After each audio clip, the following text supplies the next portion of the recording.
Hello, and welcome to our study, The ABCs of a Godly Heart. Today's our last one. We kind of can't believe that the day is finally here. It has been such a wonderful honor and privilege to share this time with you, to study through Cassandra's book, learn more about God and more about our hearts in response to Him. Today we're looking at the letter Z, and our word is zeal. Our key verse is Romans 12:11, which says, "Never be lacking in zeal, but keep your spiritual fervor serving the Lord." Zeal is one of those funny words, okay? We like the idea of zeal up to a point. When zeal describes enthusiasm and commitment, we are all for it. But zeal can also make us uncomfortable when it's too intense. Too much zeal turns one into a zealot, someone who is consumed by something regardless of any consequences that it may bring them.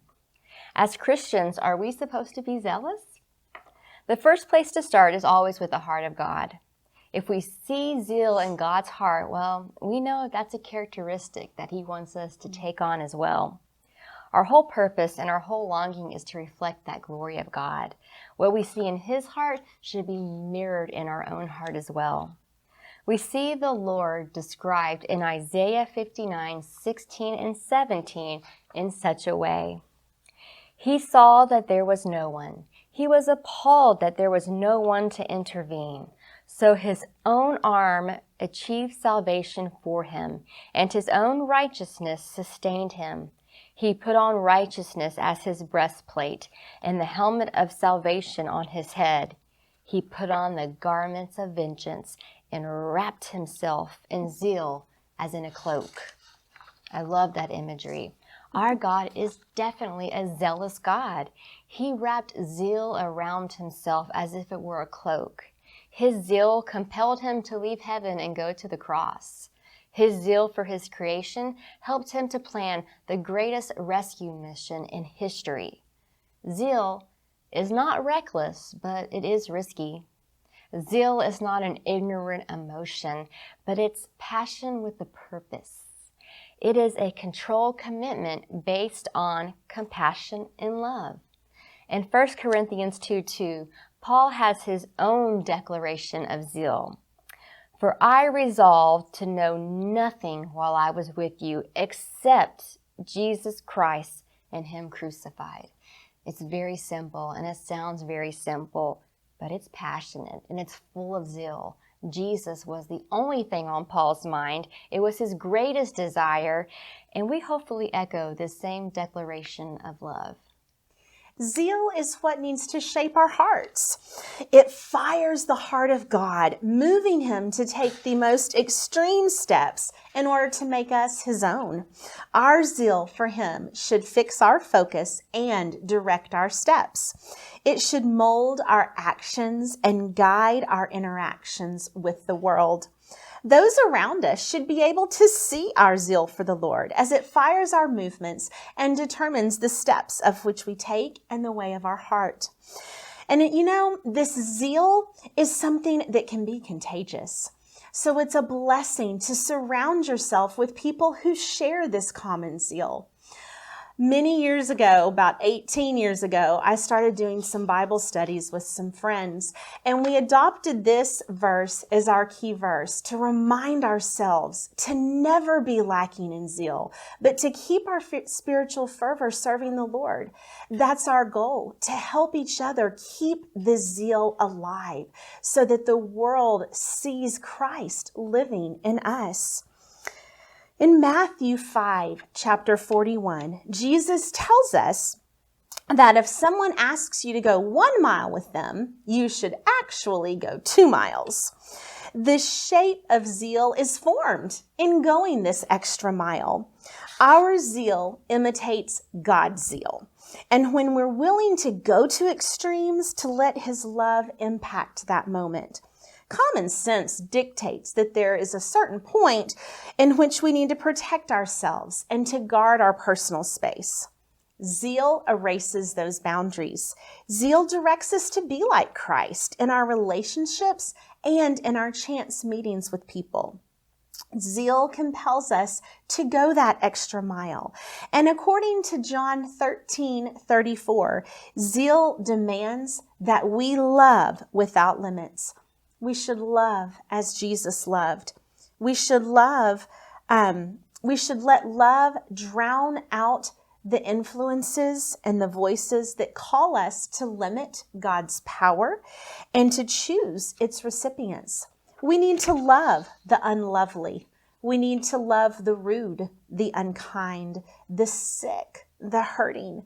Be willing to walk in love with your enemy. Love impassioned with zeal invites others to the cross and to the experience of God's zealous love that they can have for themselves. Another thing about zeal, it fuels forgiveness without measure.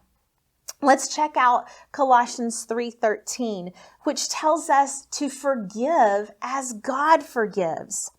This world, it encourages us to hang on to our grievances, to keep that grudge, and to stay angry about fill in the blank offense for a long time. However, nursing our wounds and feeding that anger, it's not what God intends for us. Yeah, we may feel in control and we may think we can dominate other people, but that's not God's way. Our zeal for God and to be like God, it demands that forgiveness flows from our heart. We release that judgment into God's hands. That's not our job. Forgiveness releases us from a prison, and zeal fuels our desire to give others the key to freedom as well. So zeal also can guide us in our service. Romans 12:11 reminds us to never be lacking in zeal, but keep your spiritual fervor serving the Lord. As Kim alluded to, Jesus does call us to go the extra mile. Our society today is all about serving others, well, as long as we're getting that good feeling about it, right? We get something out of it. Well, zeal compels us to serve sacrificially. When we take on the role of servant as Christ asked us to, we are asked to lay aside the garments of position, reputation, power. We wash feet. We carry burdens, listen, and cry with those around us. Zeal also pushes us to pray without ceasing. We understand that God is in control, and we move only by His power. Well, the best way to remind ourselves of that, those things are best searched for in prayer.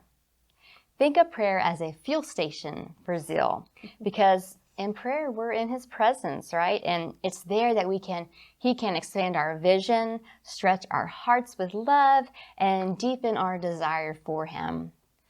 The zeal that we've been talking about today reminded me of that song that goes, light the fire in my soul, fan the flame, make me whole, ba, ba, ba. So light the fire in my heart again. I love that song. A zealous prayer is the start of that desire. Anything that needs to be done with zeal for God needs to be drenched, coated, covered, and buried in prayer. Our focus psalm today is Psalm 84. I hope you'll take time to read through this because it's got some great nuggets. Zeal marks the steps of this psalm. The yearning that defines our heart sets us on a journey. We look to the sparrows and we see the way that God holds them close to His heart. Seeing His loving kindness fuels us in our desire to be near Him. Zeal sets our hearts on a pilgrimage into His presence. We find strength in each and every step that we take along the way. Zeal helps our hearts resolve to be satisfied in nothing less than the very face of God. Zeal clears our vision. Being a servant in the house of God is sweeter and more blessed than sitting on any throne that the world has to offer. Zeal allows us to experience every good thing that God has stored up for us. And sisters, there's a lot of good things that he has for us. Zeal refines the desires of our hearts and calls us to walk in the path that will lead us straight into the arms of Jesus. Thank you so much again for joining us. We've had a blast studying this book. What started out last September 2019 as our ladies' Bible class each Wednesday morning changed dramatically in the spring when COVID entered. And we were so excited to be able to have the opportunity to finish the book because we'd only gotten to the letter R. And when this opportunity to do videos came around, we were so really excited to be able to share these wonderful messages that Cassandra put together with you. So for those of us who have been through this study 1.5 times, thank you so much for sticking with us. For those of you out there in the virtual world, we're glad to have met you and be able to study God's Word with you. May we each take these truths about who God is and our responses to him to heart. May we be stronger Christian sisters who live with zeal and walk towards him every day of our lives. Thank you for joining us, and we'll see you soon.